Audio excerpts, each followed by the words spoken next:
السلام علیکم ورحمۃ اللہ وبرکاتہ۔ خوش آمدید کرتی ہوں آپ سب کو اپنے اس یوٹیوب چینل پر، اور امید کرتی ہوں کہ آپ سب ٹھیک ٹھاک ہنستے مسکراتے ہوئے اپنی زندگی کی تمام نعمتوں سے لطف اندوز ہو رہے ہوں گے۔ میں نے اپنی پچھلی ویڈیو میں بلوچستان کے شاعروں کا ذکر کیا ہے، اور آج ہم بہت زیادہ امپورٹنٹ کویسچن کی طرف جا رہے ہیں جو کہ ہر سال آپ سے پوچھا جاتا ہے، محمد حسین عنقا کے بارے میں۔ یہ سوال تقریباً ہر سال آتا ہے کہ محمد حسین عنقا کی شاعری کے بارے میں آپ کیا جانتے ہیں، اور ان کی شاعری کس طرح کی تھی۔ آپ پچھلے سال کے پیپر، اس سے پچھلے سال یعنی 5 سال کے پیپر آپ اٹھا کے دیکھیں تو آپ کو ضرور اور ضرور یہ سوال آپ کو ملے گا۔ تو وہ میں نے بک سے ذرا بہت لینتھی تھا وہ سوال، تو یہ میں نے خود سے نوٹ بنایا تھا۔ تو امید کروں گی کہ یہ شارٹ اور جامع نوٹ آپ کا کویسچن کمپلیٹ کرنے اور آپ کا سوال حل کرنے میں بہت زیادہ مددگار ثابت ہوگا۔ تو محمد حسین عنقا بہت زیادہ اہمیت کا سوال، بہت زیادہ اہم سوال ہے یہ آپ کے لیے۔ محمد حسین عنقا بروز جمعہ 22 ستمبر 1907 کو پرانا مچ میں پیدا ہوئے۔ اچھا، یہ آپ سے سوال پوچھا جا سکتا ہے کہ یہ جو کب پیدا ہوئے تھے، یہ 22 ستمبر 1907 کو پیدا ہوئے تھے، اور آپ کا تعلق ایک بلوچ قبیلے سے تھا۔ آپ میں فطرتاً برائی اور ظلم کے خلاف مذمتی جدوجہد کا سادہ اور استبدال کے خلاف انتقامی جذبہ تھا۔ اسی جذبے کے تحت آپ انگریز حکومت کے خلاف تھے۔ اسی انگریزی آقائی کے خلاف آپ لوگوں سے قرآن مجید پر حرف لے کر دسمبر 1926 میں تحریک آزادی بلوچستان میں شامل ہوئے اور سیاسی جدوجہد کا آغاز کیا۔ اسی شدت اور تسلسل کے ساتھ 1963 میں اقوام متحدہ کے ورلڈ ایم آرگنائزیشن نے آپ کو غیر معمولی سیاسی قربانیوں کے باعث خراج تحسین پیش کیا، اور دنیا بھر کے ممالک سے خراج تحسین کے بہت سے خطوط آئے۔ اب ان کے بارے میں مین سوال شروع ہوتا ہے کہ آپ بیت وقت 3 زبانوں میں شاعری کرتے تھے، فارسی، بلوچی اور اردو۔ آپ کس میں شاعری کرتے تھے؟ یہ سوال پوچھا جا سکتا ہے کہ محمد حسین عنقا کس شاعری میں کس زبان میں شاعری کرتے تھے؟ تو وہ فارسی میں کرتے تھے، بلوچی میں کرتے تھے، اردو میں شاعری کرتے تھے۔ آپ کی شاعری کا شاعری کا ایک دیوان تھا، یعنی آپ نے جو شاعری کی وہ ایک دیوان کے نام سے شائع ہوئی، اس کو رولے کو کے نام سے 1934 میں کراچی جلا وطنی کے زمانے میں چھپا۔ آپ کو جب آپ انگریزوں کے خلاف تھے تو آپ کو بلوچستان یعنی اپنے وطن سے جلا وطن کر دیا گیا تھا، تو آپ کراچی میں چلے گئے تھے، تو وہاں سے آپ کا یہ جو دیوان تھا وہ شائع یا چھپا تھا۔ انجمن وطن بلوچستان کی سیاسی نہ صحیح سماجی تنظیم تھی، کیونکہ وہ سیاسی نہیں تھی لیکن سماجی تھی، لیکن سماجی اس طرح تھی کہ وہ لوگوں کے کام کے لیے حق کے بات کر رہی تھی، کیونکہ تب انگریز سامراج کا مکمل تسلسل تھا۔ بلوچستان پر سیاست کرنا، خصوصاً مذمتی سیاست، تو شجر ممنوع تھا۔ تب عنقا صاحب نے بلوچستان کے نوجوانوں میں آزادی کی لگن پیدا کی۔ بالآخر 1932 میں 7 روزہ بلوچستان جدید کراچی نکالا اور بلوچستان کے کونے کونے تک پہنچایا۔ عنقا صاحب نے بلوچستان جدید کراچی کے بند ہونے پر الحق، حقیقت، کلمہ حق، بلوچستان، 4 ماہ، بلوچستان کے لیے یکے بار دیگر 9 اخبارات نکالے۔ عنقا صاحب نے چند کتابیں تحریر کیں۔ ایک کتاب بلوچ قوم کی قدیم تاریخ، ان کے حوالے سے سوال پوچھا جا سکتا ہے اس کتاب کے حوالے سے کہ عنقا صاحب نے جو کتاب بلوچ قوم کے لیے لکھی تھی اس کا کیا نام ہے؟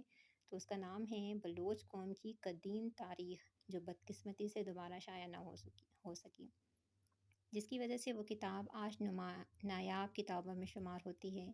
اس کتاب میں بلوچوں اور غیر بلوچوں نے اعتراض کیا۔ کیا اعتراض کیا؟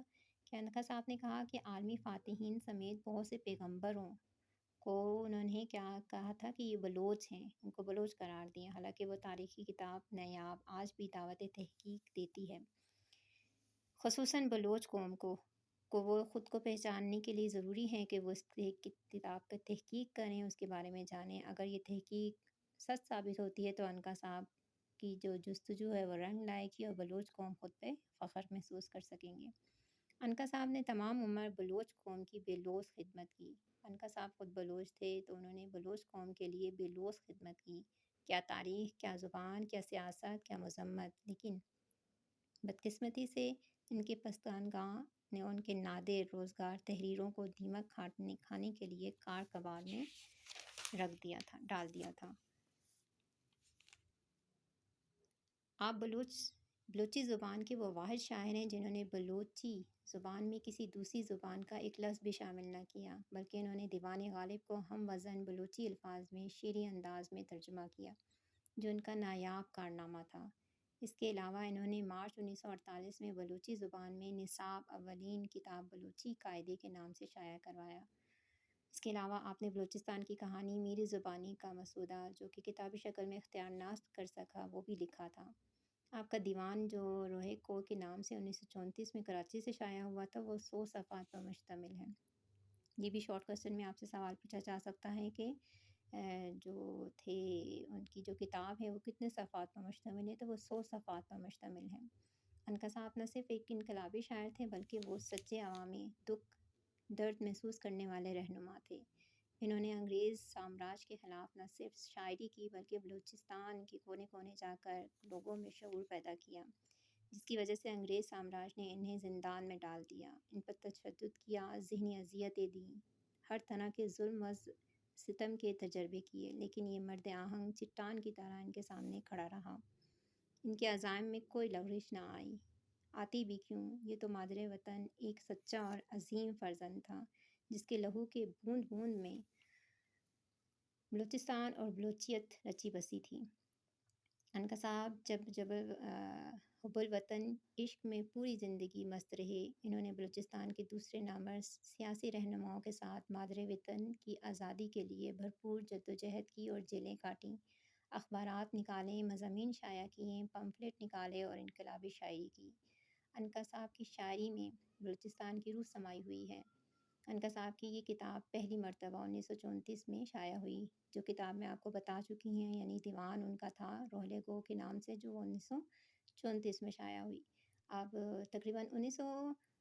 تقریباً 75 سال قبل شائع شدہ کتاب نایاب ہو چکی ہے۔ یہ کتاب جو ہے اب نہیں آپ کو مل سکتی تھی، لیکن جو گلشن آرا عنقا تھی، ان کی علم و ادب دوستی نے انہیں نادر کتاب دوبارہ شائع کروائی۔ اچھا، یہ سوال پوچھا گیا ہے کہ جو ان کی کتاب ہے روحلے گو، اس کا دوبارہ ترتیب کس نے دیا یا دوبارہ شائع کس نے کروایا تھا، تو وہ گلشن آرا ہے۔ انہوں نے عنقا صاحب کی جو کتاب ہے اس کو دوبارہ شائع کروایا ہے اور دوبارہ قائرین کے ہاتھوں تک پہنچایا ہے۔ وہ صدافرین کی مستحق ہیں۔ روحلے گو بظاہر ایک کتابچہ ہے، تقریباً آدھا اردو اور آدھا فارسی پر۔ یہ بھی آپ لوگوں سے سوال پوچھا گیا ہے، میں بیچ بیچ میں آپ لوگوں کو اس لیے بتاتی جا رہی ہوں کہ یہ سوال آپ کو کہیں بھی شارٹ کوسچن صورت میں نہیں ملیں گے۔ ایک سوال یہ بھی پوچھا گیا ہے کہ جو روحلے گو ہیں، جو ان کا دیوان ہے، وہ کس طرح کی سمت کی شاعری کے بارے میں ہے، تو وہ ان کی نظموں میں ہے۔ ان کی جو روحلے گو ہے، یہ ساری کی ساری نظموں پر مشتمل ان کی کتاب ہے، یہ کتابچہ ہے، چھوٹا سا کتابچہ ہے۔ تقریباً وہ آدھا اردو میں اور آدھا فارسی پر ہے۔ اردو کے کلام کا مطالعہ کرنے سے معلوم ہوا ہے کہ عنقا صاحب کی شاعری کرنے کا واحد مقصد بلوچ قوم اور بلوچستان کی آزادی تھی۔ کتاب کی پہلی نظم میری اس دلیل اور موقف کی تائید حمایت کے لیے واضح ثبوت ہے۔ تو ان کی کچھ شاعری ہے، آپ اس کو نوٹ کیجئے، اور آپ اگر اپنا لکھنا چاہیں اپنے پیپر میں تو ضرور لکھیے۔ یہ ان کی کچھ شاعری ہے۔ تو کیونکہ انہیں بلوچستان سے بہت محبت تھی اور کوئٹہ سے بہت زیادہ محبت تھی، تو انہوں نے کوئٹہ کے لیے ایک نظم لکھی تھی جو آپ کے سامنے ہے۔ آپ ان کو لکھنا چاہیں تو پلیز نوٹ کیجئے اور ساتھ ہی مجھے اجازت دیجیے۔ اللہ آپ کا حامی و ناصر ہو۔ اللہ حافظ۔